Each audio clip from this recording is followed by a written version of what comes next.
नमस्कार, आप देख रहे हैं 10 कदम। आपके साथ मैं हूं जीनत सिद्दीकी। बड़ी खबर आ रही है, बीएसपी की एक और लिस्ट जारी हो चुकी है जिसमें 54 उम्मीदवारों के नाम है, यानी कि 54 लोगों के नाम सामने आ गए हैं। कौन कौन कहां से चुनाव लड़ेगा, लिस्ट जो है बीएसपी ने जारी की है। एक और बहुजन समाज पार्टी का हम जिक्र करें, गोरखपुर संत कबीर नगर मेहंदावल से मोहम्मद ताबिश खान, अलग अलग जो नाम सामने आए हैं। खलीलाबाद से आफ्ताब आलम, घनघटा से श्री संतोष बेलदार को टिकट मिला है। उसके बाद फरीदा श्रीमती यीशु चौरसिया। जब हम गोरखपुर की बात करें तो कैंपियरगंज से श्री चंद्र प्रकाश निषाद को टिकट मिली है, जबकि पिपराइच से दीपक अग्रवाल, गोरखपुर शहर से ख्वाजा शमशुद्दीन को टिकट मिली है, गोरखपुर देहात से श्री दारा सिंह निषाद, सहजनवा से श्रीमती अंजू सिंह और खजनी से श्री विद्यासागर। तो ये जो नाम सामने आए हैं वो हम आपको दिखा रहे हैं।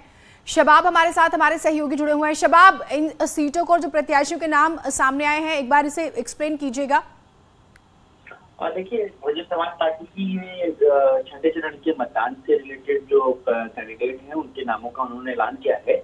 नामों पे अगर आप गौर करें तो दो तीन नाम बड़े इंटरेस्टिंग हैं। सबसे पहला, आप मुख्यमंत्री योगी आदित्यनाथ के खिलाफ देखेंगे तो गोरखपुर शहर से उन्होंने कल नामांकन किया है, तो उनके खिलाफ जो है वो ख्वाजा शमशुद्दीन को मौका दिया गया है। हाँ। इसके बाद कुशीनगर के फाजिल नगर में अगर आप नजर डालेंगे तो यहाँ से हाल ही में भाजपा छोड़ के सपा ज्वाइन किए स्वामी प्रसाद मौर्य कैंडिडेट हैं फाजिल नगर से, तो उनके खिलाफ जो है संतोष तिवारी को मायावती ने मौका दिया है। इसी तरीके से देवरिया सीट बहुत इंपॉर्टेंट है देवरिया की, जहां से रामचरण सिंह सैंतवार चुनावी मैदान में है। संत कबीर नगर से मेहंदावल सीट है, ताबिश खान यहाँ से। तो सीधे तौर पर बसपा की ये लिस्ट ये बताती है कि प्रत्याशियों के नामों पर बड़ा चयन किया गया है। हालांकि मुस्लिम कैंडिडेट भी बड़ी तादाद में हैं, आप सीधे तौर पर देख सकते हैं बड़ी संख्या में मुस्लिम प्रत्याशी जो है वो बसपा की तरफ से बनाए गए हैं। सबसे दिलचस्प तो गोरखपुर का जिक्र करेंगे शबाब जी। बिल्कुल, देखिए गोरखपुर में जितनी भी विधानसभा सीटें हैं उसमें गोरखपुर शहर में ख्वाजा शमशुद्दीन को कैंडिडेट है, जैसे कि मैंने बताया आपको।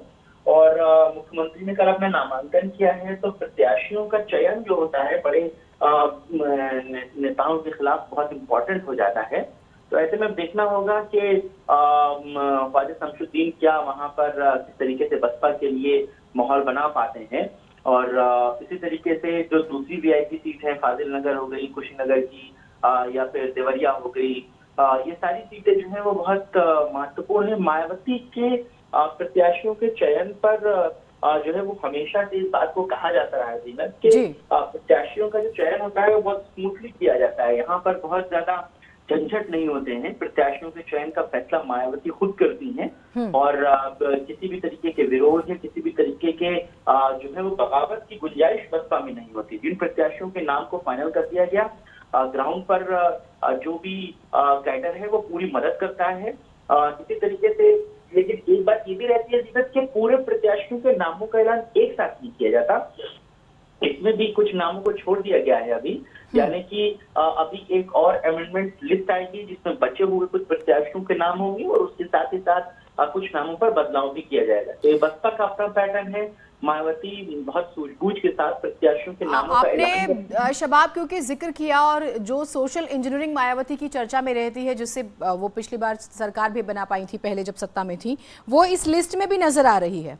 अगर हम इसे बहुत गौर से एनालिसिस करें या पिछली लिस्टों को देखें तो बिल्कुल, देखिए मायावती का फॉर्मूला सोशल इंजीनियरिंग का साफ तौर से नजर आता है। देखिए उस दौर में भी जब तमाम तरीके की बातें हैं, Baspa supremo Mayawati social engineering के फॉर्मूले पर ही टिकी हुई हैं और लगातार जितनी भी जनसभाएं हो रही है पिछले 2-3 दिनों में मायावती की, चाहे आगरा की हो या अमरोहा की हो, जहां पर मायावती प्रत्याशियों के लिए माहौल बना रही है, वहां पर भी सीधे तौर पर सोशल इंजीनियरिंग के फॉर्मूले पर ही जनसभा को संबोधित कर रही हैं और तमाम तरीके से दूसरी पार्टियों को घेर रही हैं। और 2007 में जब मायावती सत्ता में आई थी तब भी सोशल इंजीनियरिंग के फॉर्मूले पर ही उत्तर प्रदेश की सियासत में उन्होंने मुख्यमंत्री के तौर पर काम किया था। तो ये साफ तौर से उनका एक काम करने का तरीका है और बसपा का जो पूरा एक तरीके से आप कहें कि एक काम करने के लिए जो तैयारी रहती है वो सीधे तौर पर मायावती की ही रहती है। और मायावती और सतीश चंद्र मिश्रा दोनों मिलकर जो है वो पार्टी के लिए प्रचार प्रसार कर रहे हैं। इससे पहले सतीश चंद्र मिश्रा ने भी जो उत्तर प्रदेश की सभी रिजर्व सीटें हैं वहां पर प्रचार किया था मायावती पार्टी के लिए, और अब मायावती जो है वो लगातार जनसभाओं को कर रही हैं। ये भी बात कही जाती रही कि मायावती बाहर नहीं निकली, प्रत्याशियों के लिए प्रचार नहीं किया, तो मायावती ने भी कोविड के इस दौर में प्रोटोकॉल को पालन करते हुए तमाम जगहों पर जनसभाओं को शुरू कर दिया है। ठीक, बहुत शुक्रिया आपका तमाम जानकारियों के लिए। तो अंबेडकर नगर जिले की सभी सीटें, बलरामपुर, सिद्धार्थनगर, बस्ती, उसके बाद हम बात करें संत कबीर नगर, महाराजगंज, गोरखपुर, कुशीनगर, देवरिया और फिर बलिया। यहाँ बीएसपी ने अपने प्रत्याशियों की सूची जारी की है, 54 उम्मीदवारों का जिनका हम जिक्र कर रहे हैं, और ख्वाजा शमशुद्दीन पर सबकी नजरें।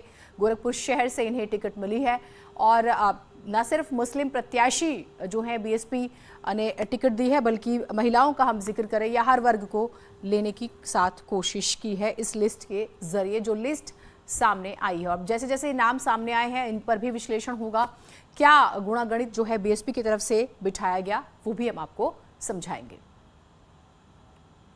तो बीएसपी की लिस्ट का हम जिक्र करें, अंबेडकर नगर से शुरुआत अगर हम करें, कटेहरी से प्रतीक पांडे, टांडा से श्रीमती शबाना खातून, आलापुर से श्रीमती केशरा देवी, गौतम और जलालपुर से श्री राजेश कुमार सिंह, अकबरपुर से श्री चंद्र प्रकाश वर्मा बीएसपी के प्रत्याशी हैं। बलरामपुर जिले की जब बात करते हैं तो इसकी तुलसीपुर सीट की बात करें, राजेंद्र प्रसाद, गैसोड़ी की बात करें, अलाउद्दीन खान, उतरौला से राम प्रताप वर्मा, बलरामपुर जो रिजर्व सीट है हरिराम बौद्ध। फिर हम सिद्धार्थनगर जिले का जिक्र करें, सोहरतगढ़ श्रीराधा रमन त्रिपाठी, कपिलवस्तु जो रिजर्व सीट है कन्हैया प्रसाद कनौजिया, बांसी से राधेश्याम पांडे, इटवा से हरिशंकर सिंह और डुमरियागंज से अशोक कुमार तिवारी ये प्रत्याशी हैं। जबकि हम बस्ती जिले के जिक्र करें, हरैया राजकिशोर सिंह, कप्तानगंज जहीर अहमद, रुधौली से श्री अशोक कुमार मिश्रा, बस्ती सदर से आलोक रंजन वर्मा और महादेवा से लक्ष्मी चंद्र खरवार प्रत्याशी हैं बीएसपी के। और दिल्ली एनसीआर का जिक्र करें या देश के कई हिस्सों का, अभी अब से कुछ देर पहले भूकंप के झटके जो हैं वो महसूस किए गए हैं कई हिस्सों में। नोएडा और आसपास भूकंप के झटके महसूस किए गए, कश्मीर में भी महसूस किए गए हैं भूकंप के झटके। अब से थोड़ी देर पहले ही जो है भूकंप के झटके महसूस किए गए हैं। रिएक्टर स्केल पर क्या इसकी तीव्रता रही अभी वो सामने नहीं आई है, जानने की हम कोशिश लगातार कर रहे हैं, लेकिन लोगों ने महसूस किया और कई सेकेंड तक ये फील हुए हैं लोगों को। तो ये बड़ी खबर आ रही है कई हिस्सों में। देखिए तस्वीरें भी सामने आ गई अलग अलग जगहों से, और नोएडा और आसपास में भूकंप के झटके महसूस किए गए। यहाँ तक कि हमने हमारे ऑफिस में भी, हमारे सहयोगियों ने भी भूकंप के झटके महसूस किए। तो ये जानकारी हम आपको दे रहे हैं, लेकिन क्या कौन सा केंद्र रहा, 5.9 इसकी तीव्रता रिएक्टर स्केल पर अभी नापी गई है, जो सामने आई है अभी। कोरोना का भी जिक्र कर लेते हैं। देश में कोरोना के 1,27,000 नए मामले सामने आए हैं। 24 घंटे में 2,30,000 मरीज ठीक होकर अपने घर गए हैं, जबकि 24 घंटों में 1,059 मरीजों की मौत हुई है। देश में 13 लाख से ज्यादा एक्टिव केस हैं। अब तक 168 करोड़ से ज्यादा लोगों को टीके लगाए जा चुके हैं।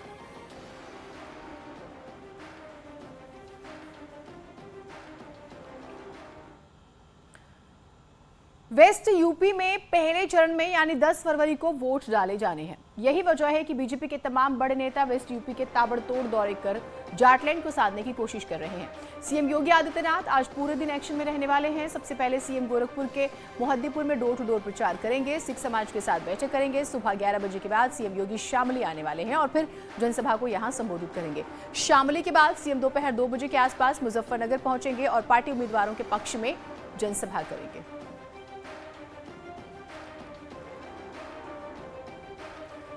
तो पश्चिमी यूपी, क्योंकि देखिए मतदान जो है यहीं से शुरू हो रहा है, शुरुआत 10 तारीख को वोटिंग होनी है और लगातार सभी का फोकस है कि ज़्यादा से ज़्यादा प्रचार प्रसार के जरिए लोगों तक पहुंचा जा सके और मुख्यमंत्री खुद भी कमान संभाले हुए हैं। शामली, मुजफ्फरनगर और गोरखपुर में डोर टू डोर, क्योंकि गोरखपुर से तो वो चुनाव भी लड़ रहे हैं, और डोर टू डोर के बाद शामली और मुजफ्फरनगर का उनका कार्यक्रम है, वो हम आपको बता रहे हैं। रामगोपाल हमारे साथ, हमारे सहयोगी गोरखपुर से जुड़ रहे हैं, दिनेश पवार हमारे साथ मुजफ्फरनगर से, दोनों से ही जानते हैं। रामगोपाल, मैं आपसे शुरुआत करती हूं क्योंकि मोहद्दीपुर में उनका डोर टू डोर का कार्यक्रम है मुख्यमंत्री का, क्या जानकारियां हैं? बिल्कुल, अब से कुछ ही देर में मुख्यमंत्री योगी आदित्यनाथ मोहद्दीपुर में पहुंचने वाले हैं और सबसे पहले वो जो है यहाँ मोहद्दीपुर में स्थित जो गोपाल मंदिर है ठीक मेरे सामने, उस मंदिर में आएंगे और वहां पे दर्शन पूजन करेंगे। दर्शन पूजन के बाद वहां के 5 से 7 मिनट से लोगों को संबोधित करेंगे। चूंकि रूट 0 कर दिया गया है, इसका मतलब अब कुछ ही देर में मुख्यमंत्री योगी आदित्यनाथ यहाँ पे पहुंचने वाले हैं और वो 4 से 5 मिनट से भी कम का समय है और जो भाजपा कार्यकर्ता है वो यहाँ पे बेहद उत्साहित नजर आ रहे हैं। और इसी के साथ जिस गली में मैं खड़ा हूँ वो गली जो है यहाँ पे वो 5 घरों में संपर्क करेंगे।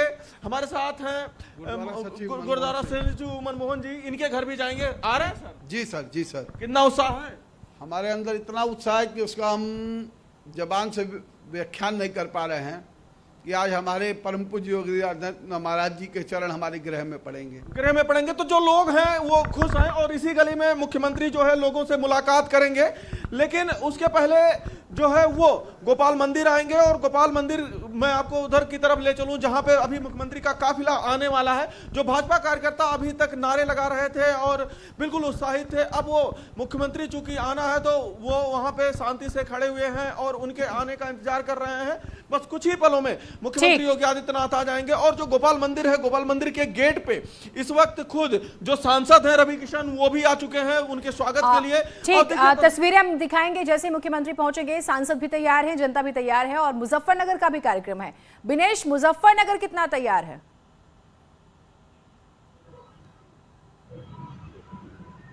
देखिए, आज योगी आदित्यनाथ जो मुजफ्फरनगर में आने का कार्यक्रम है तो मुख्यमंत्री सबसे पहले चरथावल पहुंचेंगे। चरथावल विधानसभा में बिरालसी में एक सभा को संबोधित करेंगे और जिसके उपरांत वो वहीं पुरकाजी विधानसभा, कुछ ही दूरी पर पुरकाजी विधानसभा है जहां पर योगी आदित्यनाथ पहुंचेंगे और वहां भी एक छोटी सभा को संबोधित करेंगे। तो कुल मिलाकर जो प्रशासनिक तैयारियां थी वो पहले से ही जोरों पर थी। मुख्यमंत्री के आने का कार्यक्रम पहले 1 तारीख में था, फिर उसके बाद फिर तारीख में बदली और फिर उसके बाद 5 तारीख को फाइनल हुआ, लेकिन ये तैयारियां उनके आने की पहले से ही हो चुकी थी। पुलिस और प्रशासनिक स्तर पर सभी ड्यूटियां पहले से आपसे लेते रहेंगे। मुख्यमंत्री जैसे ही पहुंचेंगे, बहुत शुक्रिया आपका तमाम जानकारियों के लिए। एक छोटा सा ब्रेक ले रहे हैं, कहीं मत जाइएगा।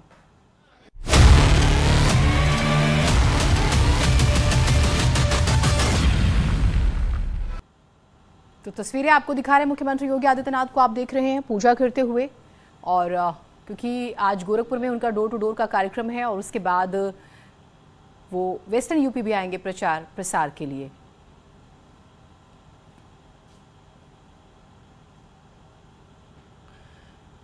तो गोरखपुर से तस्वीरें हम आपको सीधा दिखा रहे हैं। बीजेपी का महाप्रचार अभियान जो है वो तो चल ही रहा है, लेकिन अभी जो तस्वीर आप देख रहे हैं मुख्यमंत्री पूजा करते हुए और उसके बाद उनका आपने देखा था, जैसे हमारे सहयोगी रामगोपाल जुड़े थे, उन्होंने जानकारी दी कि डोर टू डोर का जो प्रोग्राम है वो वहां पर भी पहुंचेंगे। तैयारियां लगभग हो चुकी है। सांसद गोरखपुर से रवि किशन जो हैं वो भी इंतजार में है, लेकिन उससे पहले जो तस्वीरें आ रही हैं वो हम आपको दिखा रहे हैं।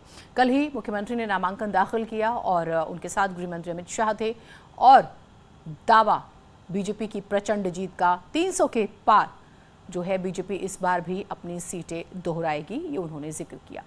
तो गोरखपुर से तस्वीरें हम आपको दिखा रहे हैं।